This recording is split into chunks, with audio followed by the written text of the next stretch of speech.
You know that person who always says, maybe next time? The one who cancels plans without drama, without excuses, just quietly disappears back home? Most people assume they're lazy or antisocial or secretly unhappy, but psychology says something very different.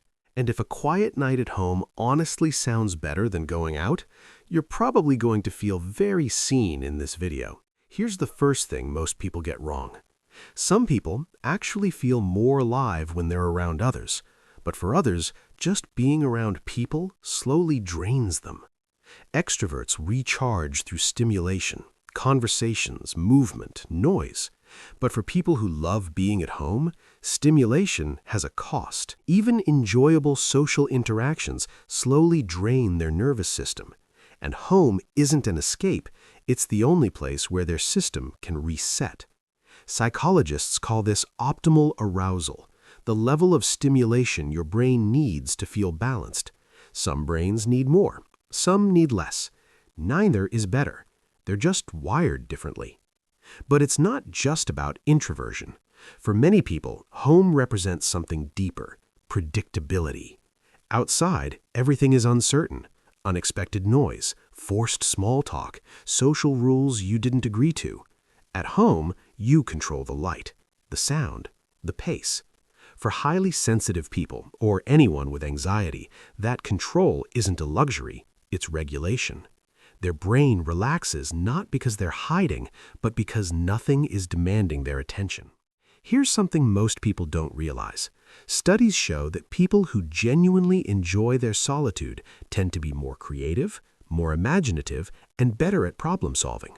The quiet isn't empty, it's active. Ideas don't usually appear in loud rooms.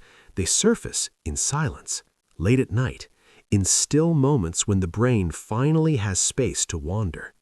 Staying home isn't doing nothing, it's doing something internally. But there's an important distinction. Some people stay home because it restores them. Others stay home because leaving feels unbearable. Social anxiety, emotional burnout, depression that whispers, "Why bother?" In those cases, home becomes both a safe place and a trap. So the real question isn't, do you stay home?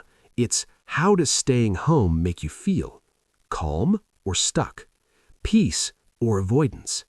And let's be honest, we live in a culture that celebrates being visible, being busy, being everywhere. But some people build a good life quietly. They find joy in small rituals, the same mug every morning, the same spot on the couch, the way the room looks when the sun starts to set. Psychologists call this a low-stimulation preference. These people don't need constant excitement. Their inner world is already full. So, if you turn down invitations without guilt, if a quiet weekend genuinely makes you happy, if depth matters more to you than noise, you're not broken. You're just wired differently. So tell me, do you feel more alive at home or out in the world?